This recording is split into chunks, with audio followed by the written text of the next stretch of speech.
Hello and welcome back, class. I know it's been a while since I've done a traditional video. Things have just been crazy. So let's get started. Today I'm going to be speaking about women and the right to vote. In honor of March, yes, I know it's April, sorry. In honor of March being the National Women's History Month. Who knows what the word suffrage means? Well, it simply means the right to vote in political elections. That's it. Women today may take the right to vote for granted. But let me tell you, it took a long time and a hard fight for women to gain that right. This fight began in earnest in 1848. Yes, 1848.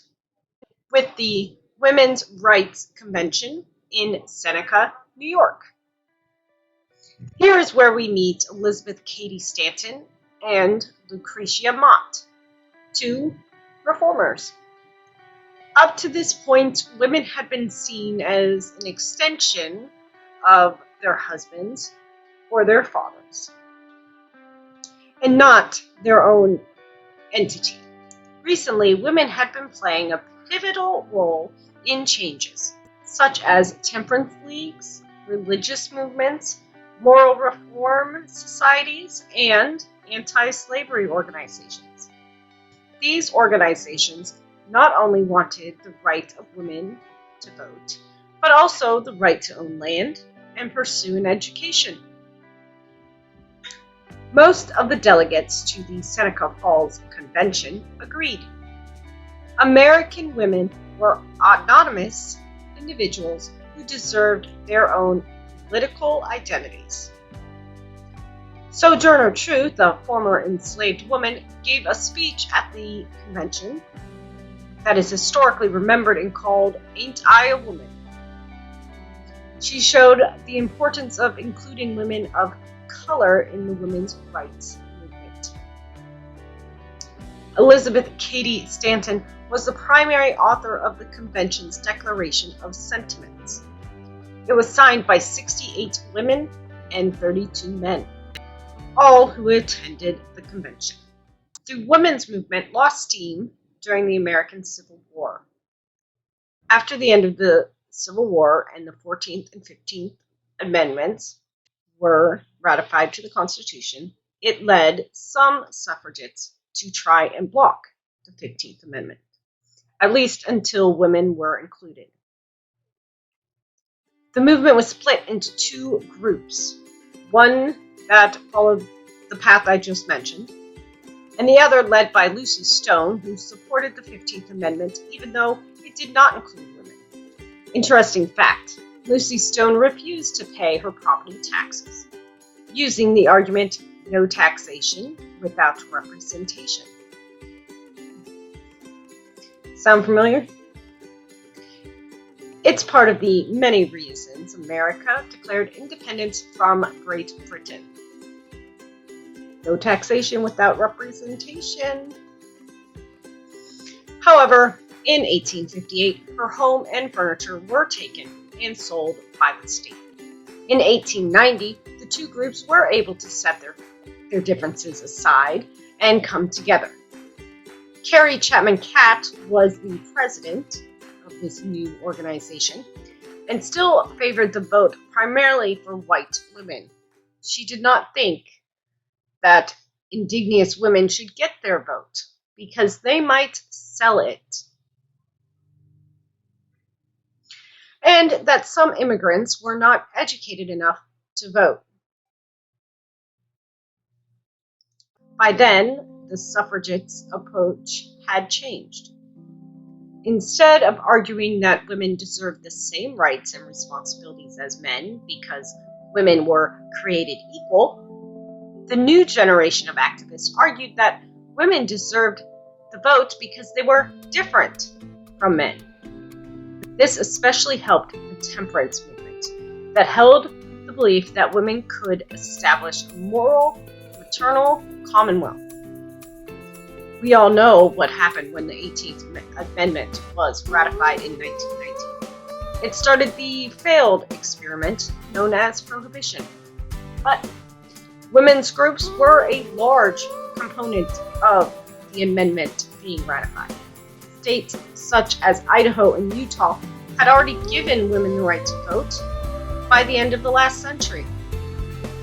The state of Colorado granted voting rights to women in 1896. What is an invention that helped the women's movement? You'd be surprised, but it was the bicycle. Why, do you ask? It gave women more mobility and helped them become more independent. Interestingly, in 1871, more than 100 black women in North Carolina disguised themselves as men and went to the polls to vote. In 1872, Susan B. Anthony was convicted of trying to vote in Rochester, New York. The Political Equality Association was founded in 1896 and helped promote women's suffrage. This is also the same year the National Association of Colored Women was formed in response to African American challenges. Check out my video on Ida B. Wells.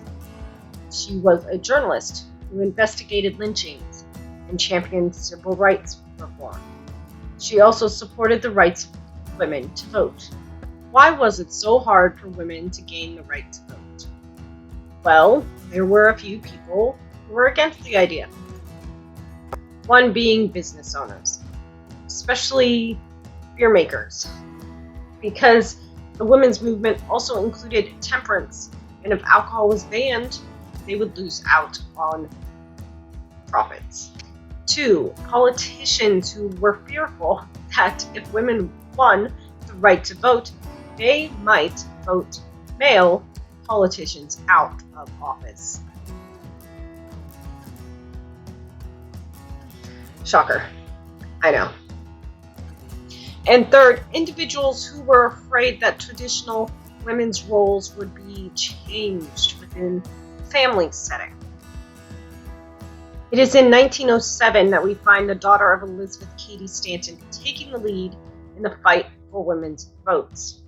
Harriet Stanton Blatch created the Women's Political Union and planned the first large suffrage parade in New York City in 1912. There was more than 15,000 people in attendance. About 600 of those marching were men. The suffragette movement then decided to fight on both the state levels and national level. It became a two-pronged approach after 4 Western states refused to grant women the right to vote in 1915. So, in 1917, the movement began focusing on the largest eastern state, New York. This is also the same year that America entered World War I. NAWSA and still President Carrie Chapman Catt threw their support behind the war effort, thinking that if women could prove their patriotism, it would go a long way in certifying their right to vote. This is another time where the organization split. Some wanted to fight on to establish a constitutional amendment for the right to vote even during an active wartime.